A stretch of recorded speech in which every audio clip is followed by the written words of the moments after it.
ये देखो, इस सरिता ने फिर कचरा अपने आंगन में डाल दिया। ये इंसान है या जानवर? कचरा कहीं भी हो, कूड़ेदान का रास्ता ढूंढ ही लेता है। तुमने मेरे घर को कूड़ेदान कैसे कहा है? वैसे ही जैसे तुमने मेरे परिवार को जानवर कहा। देखो, मैं राकेश भाई साहब का लिहाज कर रही हूँ, वरना क्या, मैं भी मुकेश भैया की वजह से चुप हूँ। राकेश की पत्नी सरिता और मुकेश की पत्नी विनीता के बीच ये झगड़ा रोज की बात हो गई थी, लेकिन हमेशा ऐसा नहीं था। दोनों परिवार 4 पुश्तों से अच्छे पड़ोसियों की तरह रह रहे थे। राकेश और मुकेश दोनों एक साथ ही बड़े हुए और बचपन से अच्छे दोस्त रहे। शादी के बाद दोनों की पत्नियां भी सहेलियां बन गईं, लेकिन धीरे धीरे दोनों में मनमुटाव हो गया, जिससे माहौल बदल गया। तब से ना चाहते हुए भी बचपन के दोस्त दूर हो गए।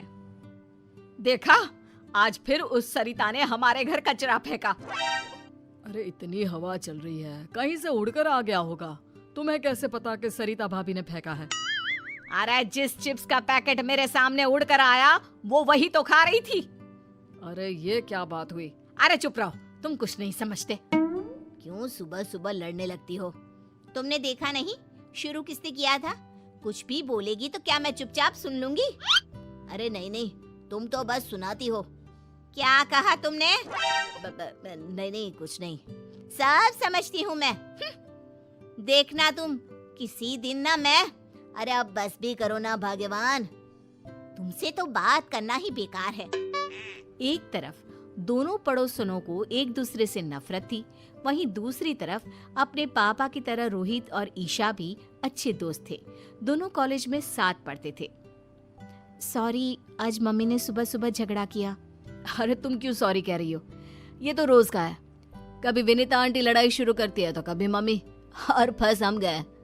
हम और हमारे पापा बेचारे बचपन के दोस्त आपस में बात भी नहीं कर पाते। चलो अब घर आने में है, तुम आगे जाओ। अगर मम्मी या आंटी ने हमें साथ देख लिया ना तो हमारा कॉलेज जाना भी बंद हो जाएगा। सही कहा, चलो बाय, कल यहीं मिलते हैं। Okay bye. रोहित और ईशा की तरह मुकेश और राकेश भी छुप कर मिलते थे। सुबह छत पर दोनों मिलकर अपने दुख बांट लेते थे। कैसे हो भाई? बस ठीक ही हूँ, तुम सुनाओ, ऑफिस में सब ठीक? ऑफिस में तो सब ठीक है, बस घर में सब ठीक हो जाए। इन दोनों का झगड़ा तो रोज की बात हो गई है। तेरी हिम्मत कैसे हुई मेरे बेटे को आवारा कहने की? मुझे मिसेस शर्मा ने सब बता दिया, शर्म नहीं आती? अरे शर्म तो तुझे आनी चाहिए। मेरे पति की नौकरी के बारे में तूने कैसे कहा? वैसे तो मुकेश भाई साहब करती है, और पीठ पीछे ऐसी सोच। अरे उल्टा चोर कोतवाल को डांटे, खुद की चोरी पकड़ी गई तो मुझ पर इल्जाम लगा रही है। ये सब सुनकर मुकेश और राकेश छत से नीचे भागे। रोहित और ईशा भी बाहर आ गए। आज के बाद मेरी और मेरे घर वालों की बात भी की ना तो मुझसे बुरा कोई नहीं होगा। अरे तुझसे बुरा तो कोई है भी नहीं, और मुझे क्या पड़ी है तेरे घर वालों से? भाड़ में जाए मेरी बला से। दोनों गुस्से से आग बबूला होती अपने अपने घर चली जाती है और बचा हुआ गुस्सा घर वालों पर निकालने लगती है। तुम्हें क्या हो जाता है बार बार? अरे होगा तो अब कान खोल के सुन लो। आज के बाद अगर गलती से भी राकेश भाई साहब से बात करते दिखे ना तो तुम्हारी खैर नहीं। लेकिन माँ। अरे तू चुप कर, तुझे भी वो रोहित से बात करने की कोई जरूरत नहीं है। याद रखना, मुझसे बुरा कोई नहीं होगा। देख लिया तुमने अपनी भाभी के तेवर? आज से सारे रिश्ते खत्म। अब अगर छत पर तुमने मुकेश भैया से बात की तो। अरे तुम्हें कैसे पता कि हम छत पर मिलते हैं? तुमने क्या मुझे बेवकूफ समझा है? अगर तुमने मुकेश भैया से बात की तो मैं मायके चली जाऊंगी। अरे क्या माँ, जरा सी बात में। तू भी सुन ले हीरो, अगर कॉलेज में ईशा के साथ बात की तो अपनी माँ को भूल जाना। सरिता और विनीता के रोज रोज के झगड़ों को खत्म करने के लिए रोहित और ईशा ने प्लान बनाया और चुपके से राकेश और मुकेश को कॉलेज के कैंटीन में मिलने बुलाया। अरे बच्चों, हमें यहाँ क्यों बुलाया? हाँ, अगर तुम्हारी मम्मियों को पता चल गया तो हम चारों की चटनी बना देंगी वो। पापा, मुकेश अंकल, हमने मम्मी और आंटी के झगड़े को खत्म करने का प्लान बनाया है। कैसा प्लान? देखिए, मम्मी और आंटी दोनों दिल की बुरी नहीं है। दोनों के झगड़े का कारण थोड़ी गलतफहमियां और बाकी चुगलियां हैं। आपने सुना नहीं था, मम्मी को विनीता आंटी और विनीता आंटी को मम्मी के खिलाफ वो शर्मा आंटी ने ही तो भड़काया था। हाँ, विनीता तो बल्कि रोहित की हमेशा तारीफ करती है। कहती है इतना समझदार लड़का है, पढ़ाई में भी अव्वल है। सही कह रहे हो। सरिता भी तुम्हें अपना भाई मानती है। वो क्यों किसी से तुम्हारी बुराई करने लगी? बस पापा, इसीलिए हम चाहते हैं कि दोनों को एक दूसरे की अच्छाई का पता चले और झगड़ा भूलकर दोनों में दोस्ती हो जाए। ऐसा प्लान है। कल मम्मी मार्केट जाने वाली है और विनीता आंटी मंदिर, तभी सही मौका है। अरे लेकिन करोगे क्या? यहाँ आइए। दोनों बच्चों ने राकेश और मुकेश को प्लान सुनाया। लेकिन बेटा, कोई गड़बड़ तो नहीं होगी ना? डोंट वरी अंकल, हमने अपने दोस्तों के साथ मिलकर प्लान बना लिया है। सुनो जी, कल मंदिर जा रही हूँ मैं। अब ठीक है, आराम से जाना। हेलो रोहित बेटा, तुम्हारी आंटी निकल गई है। All the best. सुनो जी, पैसे दे दो, मैं मार्केट जा रही हूँ। अब हाँ, टेबल पर रखे हैं और मैंने सामान की लिस्ट भी बनाई है, वो भी लेते जाना। बेटी ईशा, तुम्हारी आंटी निकल गई है, जरा ध्यान से। जैसे ही विनीता मंदिर से बाहर आई, उसने देखा कि वहाँ भीड़ लगी है और लड़ाई हो रही है। उस लड़ाई में उसे एक जानी पहचानी आवाज सुनाई दी। वो तुरंत पास गई। आंटी आ रही है, चलो नाटक शुरू करो। अरे पैसे तो देने ही पड़ेंगे, तुम्हारी वजह से हमें चोट आई। देखो, एक तो तुम रॉन्ग साइड आ रहे थे, ऊपर से एक बाइक पर 3 सवार। स्पीड तुम्हारी ज्यादा थी और इल्जाम मुझ पर। गलती किसी की भी हो, पैसे तू ही देगा। और ना दूं तो आज मार मार के तेरी हड्डियां तोड़ देंगे और तेरी ये बाइक भी। देखो, मैं पुलिस को बुलाऊंगा। तीनों लड़के रोहित के साथ धक्का मुक्की करने लगते हैं। ये देखकर विनीता बीच झगड़े में कूद पड़ी। बंद करो ये। तुम्हारी हिम्मत कैसे हुई इसे हाथ लगाने की? मैडम, आप बीच में मत आओ। इसकी वजह से हमारी गाड़ी टूट गई, अब हम इसको तोड़ेंगे। मैं इसे अच्छे से जानती हूँ, ये कभी गलती नहीं करता। गलती तुम्हारी होगी। अब भागो यहाँ से, वरना पुलिस को मैं बुलाती हूँ। नहीं, पुलिस नहीं। अरे भागो यहाँ से।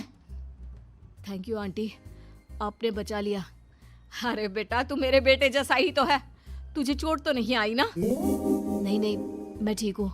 आप जो वक्त पर आ गई। अरे बस भी कर। चलो, मैं आपको घर ले चलता हूँ। अच्छा ठीक है बेटा, लेकिन अपनी माँ को मत बताना कि मैंने तेरी मदद की। सरिता एक दुकान में सामान खरीद कर वापस जा रही थी। तभी उसे एक आवाज आई।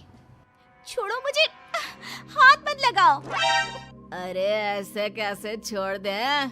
बचाओ, बचाओ। सरिता ने देखा कि ईशा को कुछ गुंडे छेड़ रहे हैं। आंटी ने देख लिया? हाँ, तो एक्टिंग शुरू करो। आज अकेली मिली है, अब बच के कहाँ जाएगी? ये सब देखकर सरिता ईशा को बचाने के लिए दौड़ी और अपनी चप्पल निकालकर उन्हें पीटने लगी। अरे कम बख्तों, रुको जरा, बताती हूँ तुमको। ये ले। अरे बाप रे, भागो यहाँ से। अरे रुको, अभी तुम्हारी अकल ठिकाने लगाती हूँ। भागते कहाँ हो? रुको। जाने दीजिए आंटी, वो भाग गए। थैंक यू, आपने मुझे बचा लिया। अरे मेरी बच्ची, तुम ठीक तो हो?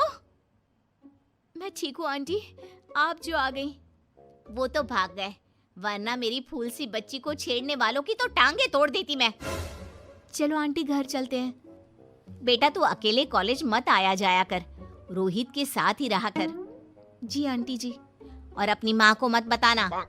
सब कुछ प्लान के मुताबिक चल रहा था और प्लान के हिसाब से सरिता और ईशा, रोहित और विनीता एक साथ घर पहुंचे। राकेश और मुकेश भी बाहर ही खड़े थे। अरे रोहित, तुम इसके साथ? ईशा, तो इसके साथ कहाँ से आ गई? तब रोहित और ईशा ने अपनी अपनी मम्मियों को बताया कि कैसे आंटी ने उनकी मदद की। सारी बातें सुनकर दोनों की आंखों में आंसू आ गए। सरिता, थैंक यू, तुमने मेरी बेटी को बचा लिया। मैं तुम्हारा एहसान जिंदगी भर नहीं भूलूंगी। एहसान कैसे बहन, ईशा मेरी बेटी जैसी है और तुमने भी तो रोहित को बचा लिया। अरे कैसे नहीं बचाती? हमारे घर के लड़के को कोई ऐसे ही हाथ लगा लेगा क्या? मुझे माफ कर दो विनीता, मैंने तुम्हें गलत समझा। अरे गलती तो मेरी थी बहन, मुझे माफ कर दो। देखा सरिता, दिल की बुरी ना तुम हो ना विनीता, दोनों ने आज एक दूसरे के बच्चों की मदद की। हाँ, और तुम्हारी लड़ाई का कारण था गलतफहमी, और वो मिसेस शर्मा की चुगली। हाँ, अगर हमने बाहर वालों की बातें मानने के बजाय आपस में शांति से बात की होती तो कभी लड़ाई ना होती। हाँ, अब से हम कभी नहीं लड़ेंगे। आखिर पहला सगा पड़ोसी ही तो होता है। उस दिन से दोनों में दोस्ती हो गई। अब मंदिर हो या मार्केट, दोनों साथ साथ जाती। राकेश और मुकेश भी खुलकर मिलते।